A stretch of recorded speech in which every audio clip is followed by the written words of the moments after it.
आज़ाद भारत का राजदंड। सेनगोल, जिसे एक आज़ादी का प्रतीक या फिर सत्ता परिवर्तन, द ट्रांसफ़र ऑफ पावर का प्रतीक भी माना जाता है। तमिल शब्द सेनगोल का हिंदी मतलब होता है राजदंड। बात करें सेनगोल के बनावट की तो ये ठोस सोने और चांदी के परत से बना हुआ है और इसके शिखर पर गोलाकार पुष्प कमल बना हुआ है, जिस पर विराजमान है भगवान शिव के परम सेवक नंदी, जो कि सत्य, शक्ति, धर्म और न्याय के प्रतीक हैं। आइए जानते हैं सेनगोल की ऐतिहासिक कहानी डिटेल में। 7 दशक पहले सेनगोल तब सुर्खियों में आया जब अंग्रेज़ों ने अपनी हार मान ली थी। हिंदुस्तान को हिंदुस्तानियों को सौंपने की रस्में शुरू की जा रही थीं। 1947 के दौर में भारत में अंग्रेज़ी हुकूमत संभाल रहे द लॉर्ड माउंटबेटन हिंदुस्तान छोड़ने से पहले माउंटबेटन ने जवाहरलाल नेहरू से पावर ट्रांसफ़र सेरेमनी को लेकर उनकी राय जाननी चाहिए। 15 अगस्त की तारीख करीब आ रही थी और इसी बीच पंडित जवाहरलाल नेहरू और सी राजा गोपालाचारी में चर्चा शुरू हुई कि अंग्रेज़ों से सत्ता वापस लेने में सांस्कृतिक कड़ियाँ कैसे जोड़ी जाएं। तब सी राजा गोपालाचारी ने तमाम ग्रंथों का मंथन किया और लंबे समय तक मंथन करने के बाद एक नाम सामने आया था, वो था सेनगोल। और फाइनली तय हुआ सेनगोल, जो कि तमिलनाडु में चोला डायनेस्टी का प्रतीक था, उस पावर के केंद्र में लाया जाएगा।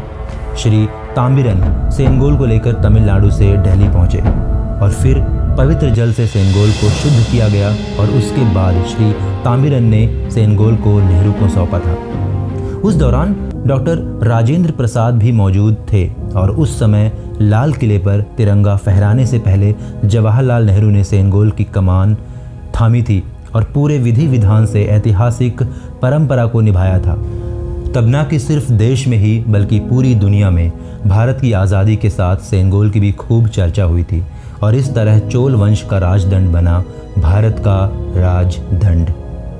इसे और डिटेल में समझा जाए तो सेनगोल का इतिहास 1000 साल से भी ज़्यादा पुराना है। इसका रिश्ता दक्षिण में चोल डायनेस्टी से जुड़ा हुआ था।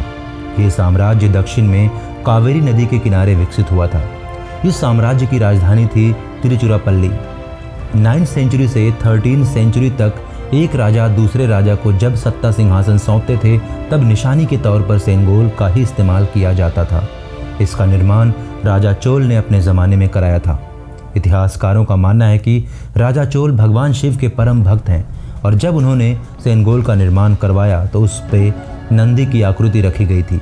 तभी से सेनगोल राजा महाराजाओं की शक्ति का प्रतीक बन गया था। अब समझते हैं आखिर 75 सालों बाद फिर सेनगोल इतनी ज़्यादा चर्चा में क्यों है। इंडिया के होम मिनिस्टर अमित शाह ने एक मीटिंग के दौरान ये घोषणा करी थी कि नए भवन में सेनगोल की स्थापना की जाएगी। उन्होंने बताया कि संसद भवन के उद्घाटन के साथ ही एक ऐतिहासिक परंपरा भी पुनर्जीवित होने वाला है। 28 मई को प्रधानमंत्री नरेंद्र मोदी जी जब देश के नए संसद भवन को देश को समर्पित करेंगे तो यही सेनगोल सभापति के आसन के पास स्थापित किया जाएगा। और ये थी पूरी कहानी सेनगोल की। इसी के साथ हमारा आज का ये वीडियो यहीं पर ख़त्म होता है। आगे और भी ऐसे ही इंफॉर्मेशनल वीडियो देखने के लिए चैनल को सब्सक्राइब करना ना भूलें। जय हिंद।